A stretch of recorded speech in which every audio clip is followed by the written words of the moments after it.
sure where he is, but he's going to hopefully be able to make it. But let's talk about basic vehicle maintenance anyways. And for this, I'm probably going to need some of your help. So if this is something that you actually have some experience in, I'd love for you to come up here and take your comments. I can tell you though that there's so much that goes through, just basic maintenance in an RV or in a rig that you're in that goes far beyond a normal car, and even more so different than in an RV than any other kind of rig, even a house or any of those things like that.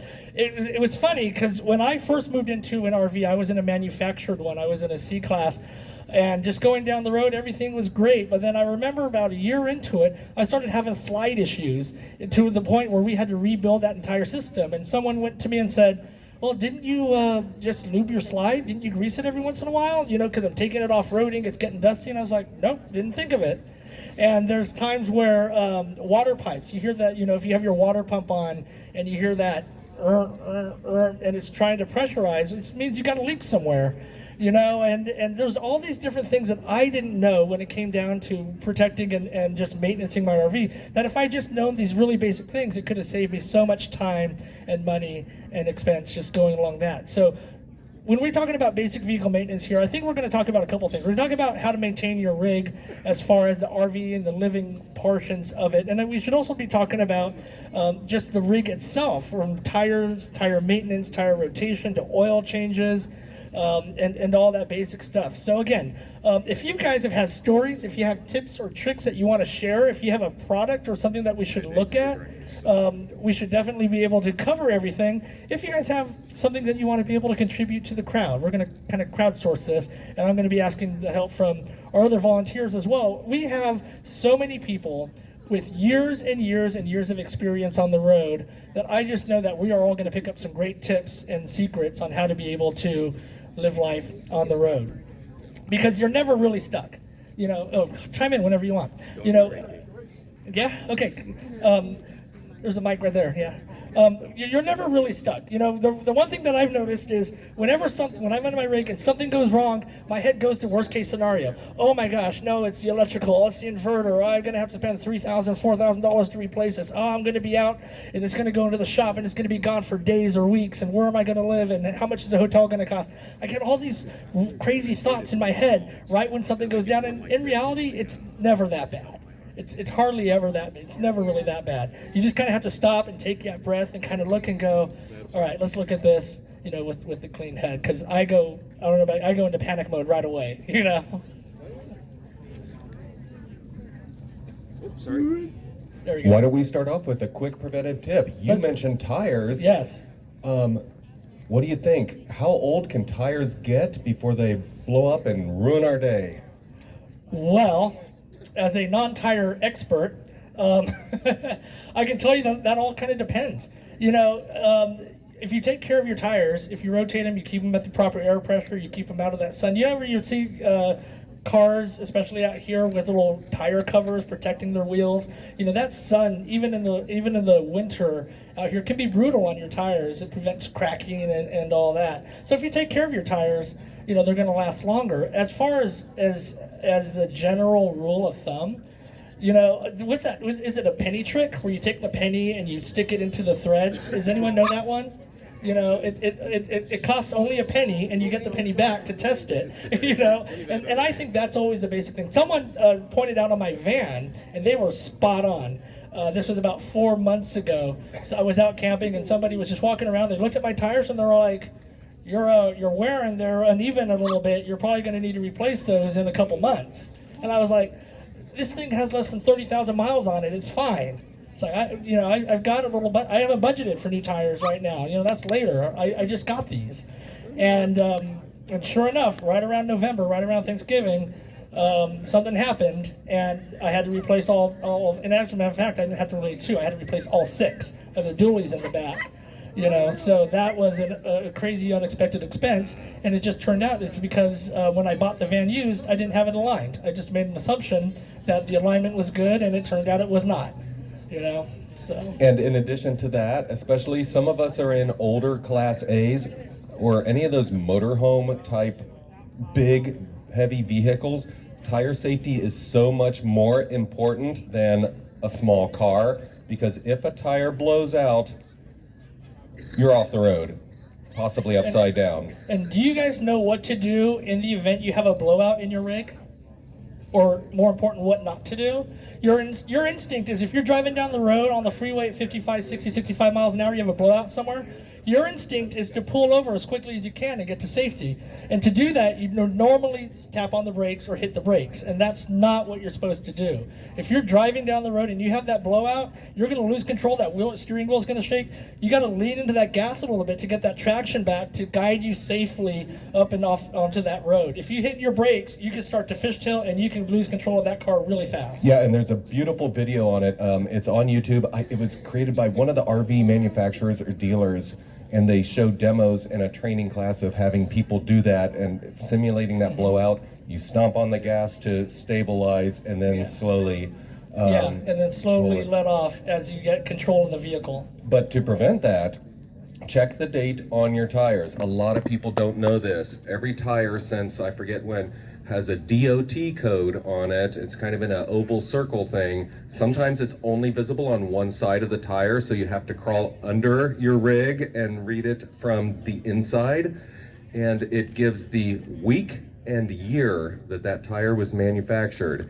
And generally speaking, a rule of thumb is, especially on the big rigs, the safer people would say you don't want a tire over 5 years old.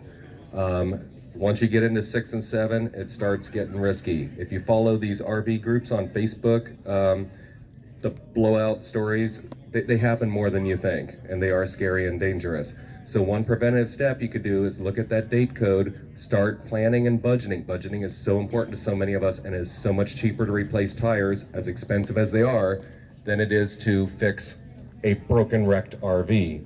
So look at those dates and look at the condition of your tires. Look at the sidewalls. Do they have little tiny cracks starting to form? And then you can budget for it and plan. Okay, the more air So pressure, we need to, is your mic on? resistant, the better fuel economy. There's a maximum air pressure on these tires that's right on the sidewall. I've worked for Goodyear Tire and Rubber Company in the early 80s in San Angelo, Texas, where they had the proving ground. And that's right when Goodyear went to radial tires.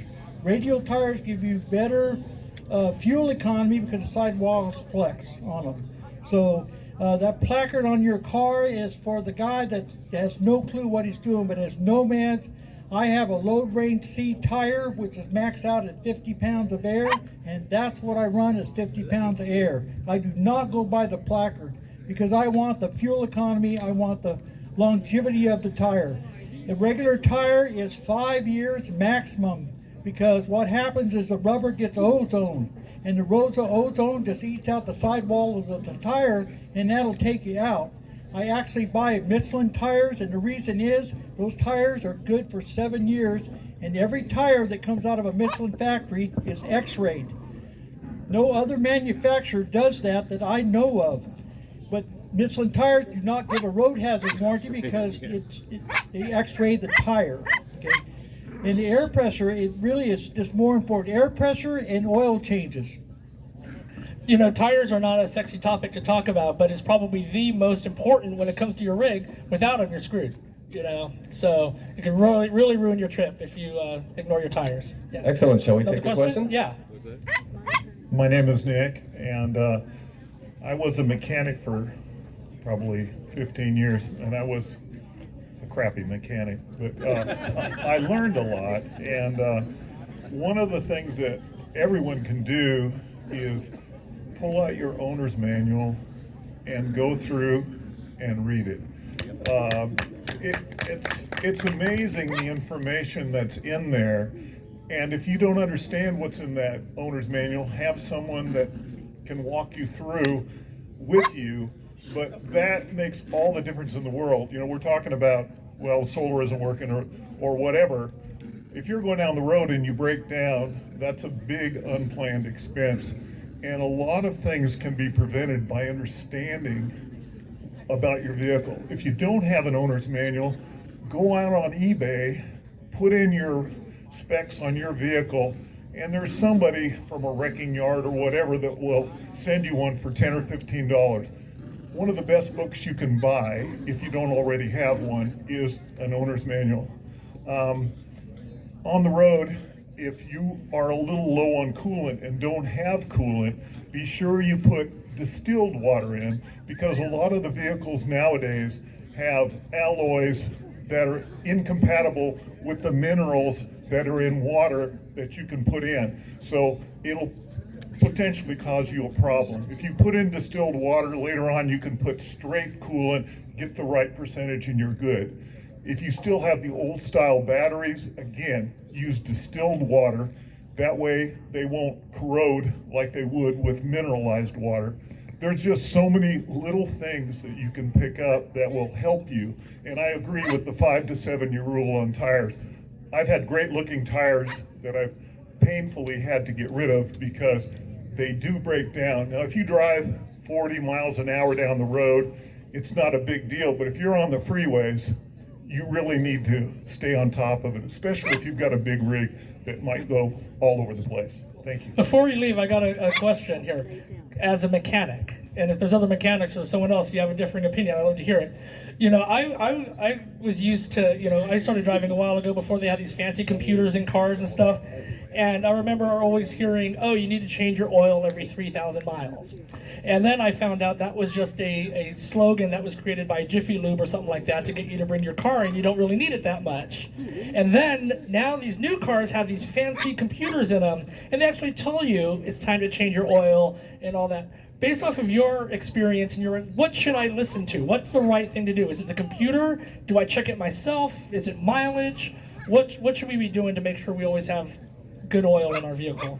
The computer is there because otherwise people won't do any service. And that's the biggest problem. And a lot of times those reminders are a little longer than their recommended intervals. Again, the owner's manual comes in perfect there. It will tell you how often you're supposed to do the oil, your engine oil, your transmission oil, your coolant, your brake fluid. All of those things really need to be looked at and thought about every year and part of your budget. It's critical. There are some variables when you do oil. If you're using synthetic, in theory, they should last longer. Don't use a crappy oil filter. If you're going to change it, go ahead and get a name brand like a Wix filter or a high quality Napa filter or something. Don't put in a $2 filter. You're going to spend $20, $30, or in my case, close to $100 for my diesel to change the oil. Go ahead and get a good quality filter. Sometimes you change the filter. Let's say you can't change the oil, changing your filter again will extend the life of that oil. But yeah, again, follow the intervals. Yes, and you mentioned Jiffy Lube, and I wouldn't pick a particular one, but all of them make money by selling you things outside of just a straight oil change that they might introduce you to for $29.95, or maybe I'm out of date, maybe $39.95. But they make the money on the extra things. Again, if you educate yourself with your owner's manual, you'll know when they're trying to sell you something that you should not need. I mean, if your factory rep is telling you this in your owner's manual, don't believe necessarily an 18-year-old kid that's doing minimum wage job that is getting a commission based on what he's selling. So anyway. Cool. Thank you for that answer. Appreciate it.